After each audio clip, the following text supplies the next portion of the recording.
Ever imagine turning, say, your high school yearbook idea into a $40 billion company? Because, well, that's pretty much the starting point for today's deep dive. It really is staggering. Yeah. What Melanie Perkins achieved with Canva, it's just remarkable. Building a design tool that's now, used by over 100 million people across the globe Yeah, that kind of reach. from such, humble beginnings. That's what we're here to unpack, really. Absolutely. So today, we're diving deep into the, let's call it, incredible journey of Canva. We're exploring how a simple frustration kind of evolved into this global movement, putting design power, basically, in the hands of millions. Our mission today, to sort of illuminate the key moments, the turning points that made this possible, from its Australian roots right up to becoming this beacon of creative empowerment. And you might be asking, okay, how on earth did they actually pull that off? We'll be sifting through the insights, yeah, but also the setbacks, which are just as important, and the really unique strategies that led to such a massive impact, giving you, hopefully, a shortcut to understanding the forces behind this whole phenomenon. Okay, let's unpack this incredible story then. See what surprising nuggets of wisdom we can find. So, our story kicks off in Perth, Australia. We've got Melanie Perkins, a young woman, just 19 at the time, teaching other students. Yeah, teaching them how to use these incredibly complex design programs, like the professional grade stuff. Exactly. And what did she see? Well, she saw firsthand this universal struggle. It wasn't just that the tools were difficult. People were genuinely overwhelmed. As Melanie herself put it, everyone was struggling. The tools were just too complex. People just wanted to make, a simple flyer or a resume. Right. Not become a software expert overnight. Exactly. It wasn't about a lack of creativity as this huge barrier to entry. Just getting started was the hard part. And that frustration, that kind of deep-seated feeling, that's what sparked her very first idea, Fusion Books. Fusion Books, yeah. A way for students to collaboratively design their own yearbooks online. It doesn't maybe sound like the glamorous start for a tech giant?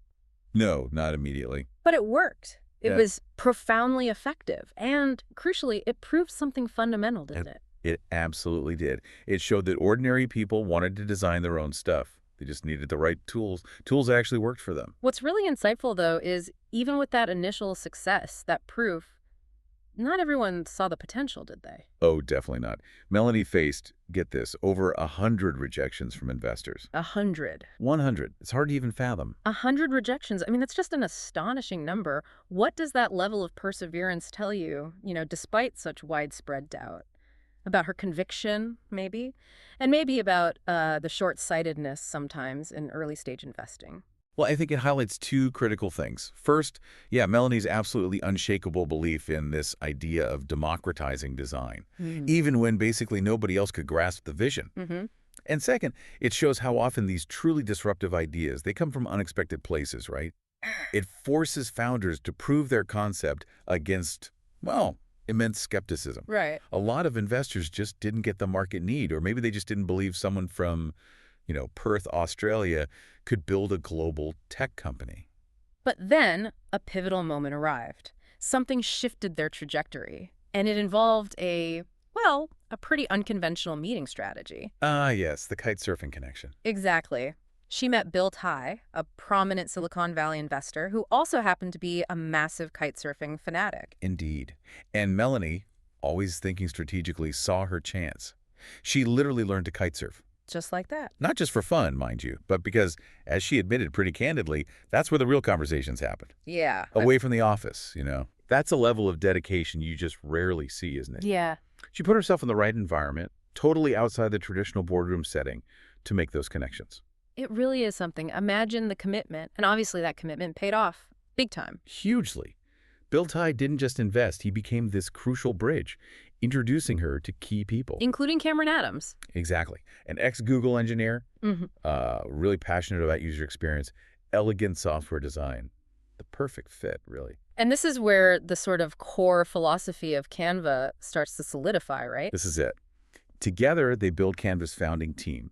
They were remote from day one, which is interesting in itself, scrappy, and absolutely laser-focused on one principle above all else, simplicity. Yeah. They weren't just building software. They were trying to build accessibility into every single line of code. And that commitment to accessibility, that wasn't just like a mission statement on a wall somewhere, was it? It sounds like it permeated every decision. Pricing, user experience, Yeah. everything. Oh, absolutely. It was baked in from the very start. Yeah. Melanie's dream was crystal clear. Design should be as easy as dragging and dropping. As simple as that. That became the guiding principle. For engineering, for product, everyone. They were constantly asking, how can we remove friction? How do we make this intuitive for someone who's never touched design software before? Okay, so here's where it gets really interesting, strategically speaking. While lots of other startups were, chasing big enterprise clients, complex licenses, long sales The cycles, traditional route, yeah. Canva made a really bold pivot. They decided to give the core power away for free. And that's where the real genius, the real insight lies, I think. It wasn't just charity. It was an incredibly effective growth strategy. The freemium model. Exactly. Freemium. No clunky licenses, no overwhelming complexity. Just design anyone could pick up, like immediately. And what's truly fascinating is the impact this had. Where specifically? Well, the profound, almost disproportionate impact it had in regions like the Philippines, Kenya, India, places with rapidly growing digital economies. Yeah. It uniquely empowered them. It proved that a zero-friction entry point can unlock these massive, previously untapped markets. It turned users into, well, evangelists for the platform. Yeah, we heard from a nonprofit leader in one of those regions. They explained how Canva meant they could finally create professional-looking flyers, pitch decks, stuff like that. Without hiring an expensive designer. Exactly, which they just couldn't afford. And that capability, given away for free, genuinely helped them expand their cause, reach new audiences. It's powerful stuff. It really is. Canva didn't just open doors for these organizations, these individuals. It felt like they took the doors clean off their hinges, made professional-grade design just universally accessible. A total paradigm shift. Completely. And thinking about accessibility, years before the pandemic made remote work the norm, Canva was already embracing it, core to their operations. Yeah, way ahead of the curve on that one. And for Melanie, this wasn't just about, convenience or saving on office costs. It was fundamentally about inclusion. Wow. Her belief was, and still is, basically, talent isn't limited by geography. Why should opportunity be? That's powerful. It wasn't just a feel-good statement, though. It was a strategic choice. It let them tap into a truly global talent pool. But practically speaking, building a cohesive company remotely, right from day one, especially back then, before all the tools we have now were so robust, that must have had its challenges. How did they ensure that inclusion really translated into, team dynamics? Oh, for sure there were challenges. But they leaned heavily into things like asynchronous communication, really clear documentation, and fundamentally fostering a culture of trust. They figured that by removing the geographical barrier, they could access the best talent, period, regardless of where they live. Which leads to more diversity. Exactly. A much richer diversity of perspectives, experiences within the team, and that directly fed back into creating a product that resonated globally. From Sydney to São Paulo, the team was spread out, proving you don't need everyone in one building to build something huge. So this decentralized, accessible approach, it helped Canva become more than just software, didn't it? It genuinely became a platform for empowerment. Exactly right. Yeah. Think about it. Students struggling with a presentation, small businesses just trying to get off the ground, activists trying to get their message out. All using the same tool. Canva offered them this powerful new way to communicate. Design, really, at its heart, it's a language, isn't it? Yeah. And Canva, by simplifying it so radically, basically taught millions of people how to speak it. Gave them a voice they never had before. And again, that commitment to democratizing design wasn't just talk. It drove decisions, didn't it? Right. Pricing, features. Everything. Melanie's goal was always crystal clear. If you have an idea, you should be able to bring it to life without needing a designer. Full stop. And that vision clearly still drives them. I mean, today, Melanie is one of the world's youngest female tech billionaires. Right. But she's still, by all accounts, laser-focused on that original mission, constantly innovating, trying to make design even more intuitive, even more powerful. Because when you truly give people the power to design, you're not just handing them a tool, are you? No, you're giving them the power to build something better for themselves, for their communities. Yeah. It's much bigger than just software. Wow.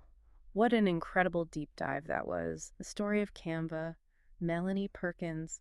It's truly amazing how just, a simple observation about complex tools could lead to such a powerful global movement. It really is. And if we kind of connect this to the bigger picture, it's not just about a design tool, is it? It's fundamentally about breaking down barriers. Barriers to creativity, barriers to communication, design. Like we said, it's a language. And Canva effectively taught millions how to speak it, giving them, a voice, real agency they just didn't have before. Absolutely. And Melanie's own words, they really resonate, don't they? If you see a problem and believe you can solve it, you're already halfway there. Yeah, that quote really sticks.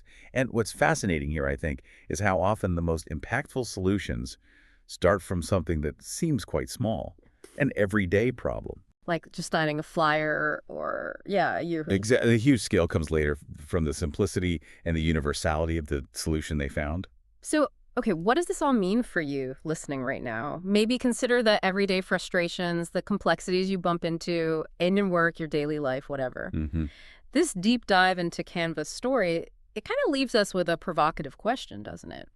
What seemingly small problem are you overlooking right now that, if you could solve it with real simplicity, focusing on empowering others, what could that democratize for millions?